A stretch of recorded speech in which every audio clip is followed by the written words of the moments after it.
बिस्मिल्लाहिर्रहमानिर्रहीम। डिफेंस के मामलात में डिफेंस फोर्सेस के अंदर एक ओहदा ख़त्म कर दिया गया, एक ओहदा नया क्रिएट कर दिया गया।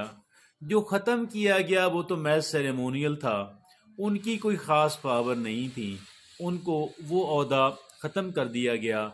जब ये मौजूदा जो हैं chairman joint chiefs of staff committee, जब ये रिटायर होंगे तो उसके बाद उसको नया नहीं लाया जाएगा, वो सारा ऑफिस ही ख़त्म हो जाएगा।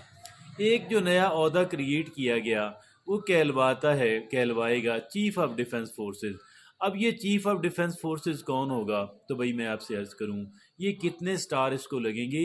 ये जो भी आर्मी चीफ होगा, जो भी चीफ ऑफ आर्मी स्टाफ होगा, वो ऑटोमेटिकली CDF बन जाएगा। ये दोनों ओहदों को अब कंबाइन कर दिया गया है कि हर जो आर्मी चीफ है, COAS है, वो ऑटोमेटिकली जो है CDF होगा। अलग से CDF का ऑफिस नहीं होगा।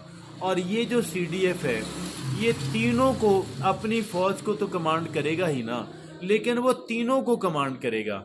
वो PF को भी कमांड करेगा, वो नेवी को भी करेगा, वो आर्मी को भी करेगा। और एक चौथी जो नई बनाई गई है वो जो है कि स्ट्रेटजिक जो कमांड है, नेशनल स्ट्रेटजिक कमांड के जो मिसाइल टेक्नोलॉजी को, जो मिसाइल्स को और जो न्यूक्लियर को कमांड करती है, वो भी इसी CDF के तहत होंगी, चारों उनके तहत।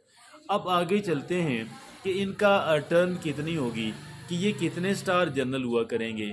भाई इनकी टर्म की बात करते हैं तो इनकी टर्म जो पिछली जो टेन्योर था, पिछला जो अमेंडमेंट थी 26वीं, उसमें इनकी टर्म जो है 3 साल से बढ़ा के 5 साल कर दी गई थी।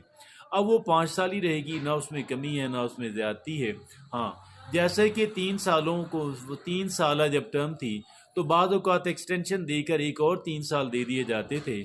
इसी तरीके से ये जो 5 साल टर्म है, इनको भी अगर हुकूमत चाहे तो एक 5 साल और दे सकती है।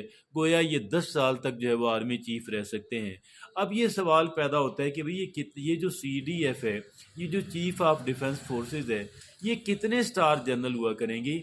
ये 4 स्टार जनरल होंगे। अनलेस के किसी को हुकूमत जो है वो फील्ड मार्शल बना के 5 5 साल दे दे होदा। हाँ, और इनके बारे में एक और अर्ज़ करूँ, ये 4 स्टार ही जनरल होंगे। हाँ, इनके बारे में ये है कि इनको लाइफ टाइम इनको कॉन्स्टिट्यूशनल प्रोसिक्यूशन इम्यूनिटी हासिल है। इनके खिलाफ कोई केस नहीं किया जा सकता, इनको, इनके खिलाफ कोई केस नहीं किया जा सकता। इस एतबार से ये सेफ हो जाएंगे। ये किसी हुकूमत के ज़ेर अताब नहीं आएंगे, जैसे आप जानते हैं कि पहले हुआ करता था। अब ये किसी हुकूमत के ज़ेर अताब नहीं आएंगे, ये CDF सेफ हो जाए।